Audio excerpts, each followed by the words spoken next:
Jadi disyariatkan atau disunahkan untuk mendoakan nggih, muga-muga ora dikei ibadi karo Gusti Allah ning gone wong sing adol tinuku ning masjid sebagai apa iku? Sebagai teguran. Nggih, yang keras ditegur, peneguran, dia ben mikir gitu.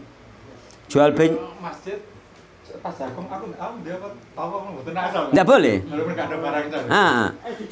Jual belinya sah, namun tidak barokah nggih. Tidak barokah piye? Tidak barokah bisa jadi tidak beruntung nggih, tidak beruntung bisa jadi gak oleh untung secara dohir jelas atau mungkin tidak barokah, hilang barokah wallahu taala alam ya. Lah, saiki kan ono ustaz kadang petentengan bakulan ning halaman masjid wae gak oleh. Kan akeh ngono iku. Nah, iya ta? Halaman masjid gak oleh. Nah, nek cara kula batasan masjid tetap seperti tadi. Pintu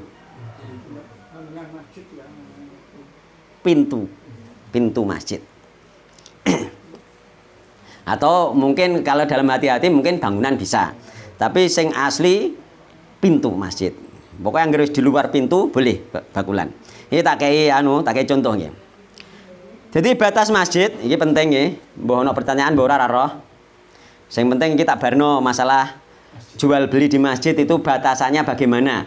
Ya, meskipun banyak perselisihan di antara para ustadz salaf sendiri, ada yang mengatakan di halaman masjid kalau masjidnya pageran halamannya tetap gak boleh, kan seperti itu.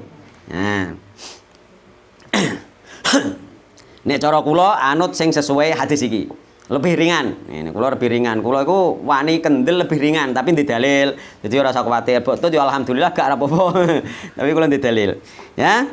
Jadi ada kelanjutannya dengan hadis nomor 7. Ya. Rada suwe sithik gak apa-apa nggih? Kala-kala. Ana kelanjutannya ambek hadis nomor 7. Nomor 7 ini meskipun mungkin dibaca besok nggih. La tuqamul hudud nggih. Tidaklah ditegakkan hudud had fil masjid di masjid.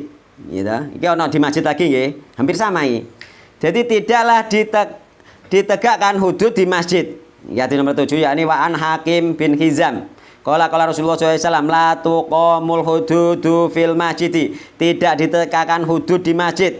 Wala yustaqadu dan tidak ditegakkan pula tidak boleh nggih ditegakkan pula kisos fiha di dalam masjid.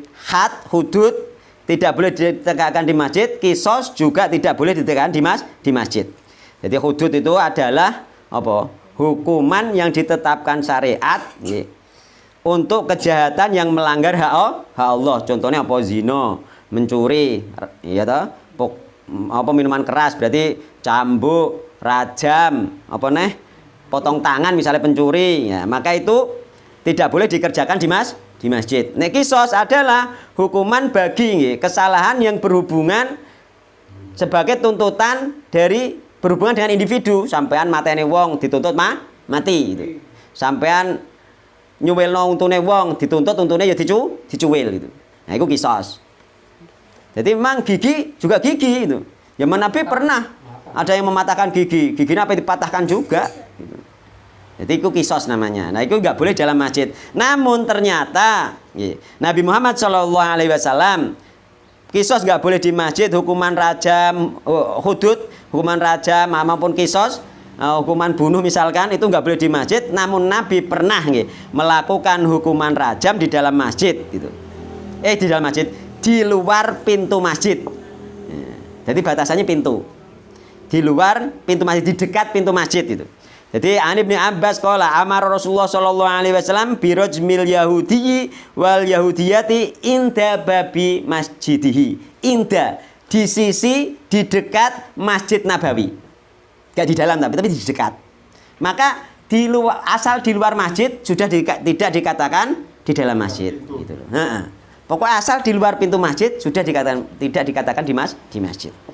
Itu ini cara kula yang paling kuat gitu. Terus kemudian pada zaman Nabi juga ada yang berjualan dekat pintu masjid. Bahkan berjualan di halaman masjid ketika hari Jumat itu kan. Ketika hari Jumat itu kan ada orang yang berjualan di halaman masjid. Sehingga pedagang di halaman masjid akhirnya Wong sing Jumatan do metu iku. Nah, tapi itu yang dilarang bukan yang jualannya, yang dilarang itu jual belinya di hari Jumatnya, bukan jualan di halamannya itu yang dilarang itu. Nah, ini ada ya pada zaman Nabi, ada yang berjualan dekat pintu masjid. Jadi an Abdillah ibni Umar, disebutkan dari Abdullah bin Umar, yakni anaknya Umar ya. Anna Umar bin Al-Khattab, sesungguhnya Umar bin Khattab itu ro'a, melihat sapa Umar bin Khattab khullatan syara'a nggih. Jubah sutra yang dijual inda babil masjidi, di dekat pintu masjid. Inda di sisi, di dekat pintu masjid. Nah. Nabi Umar ngerti jubah sutra dijual di dekat pintu masjid itu. Faqala mongko berkata nggih. Sinten Umar, ya Rasulullah wa Rasulullah, lawis taroita. Lamun tuku jenengan hadihi ing iki jubah sutra, falabista mongko nganggo sapa sira ha ing jubah sutra iki yaumul Jumat ing dina Jumat, mbok yo sampean tuku wae Rasulullah iki engko dinggo nggo jenengan pakaian Jumatan. Walil wafdi lan kanggo utusan-utusan ida qadimu nalikane teka sapa utusan alika ngates sira nek ana utusan datang jenengan apa? Nek ana utusan datang pakai baju itu nggih, baju hebat. Faqala Rasulullah SAW, inna ma yalbasu hadi malla khalaqa lahu fil akhirah nggih. Sesungguhnya hanyalah yang memakai baju ini adalah orang yang tidak memiliki bagian baginya besok di akhirat. Nggih. Jadi begitu ya. Jadi ternyata pada zaman Nabi ada yang berjualan baju di dekat pintu masjid boleh. Tidak dilarang oleh Nabi Muhammad SAW. Maka jika sekarang ada orang jualan di depan masjid, jangan dilarang gitu loh. Wong zaman Nabi aja gak dilarang gitu loh. Baru ketika dilarang kalau dia masuk di dalam masjid. Lagi pula misalkan ya, di dalam masjid ya, misalkan di dalam rumah. Misalnya aku bertamu dengan Pak Harjito leren nemperi. Wis diarani mlebu omah to urung? Belum. Masih belum gitu loh.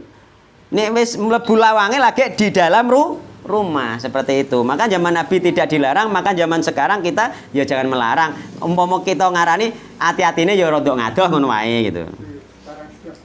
Melarangnya bukan karena alasan itu, tapi karena alasan ini mengganggu kelancaran orang yang mau masuk masjid. Ya ditertibkan saja. Bukan dilarang tapi ditertibkan, ditoto. Ngoten nggih, ditoto. Bon.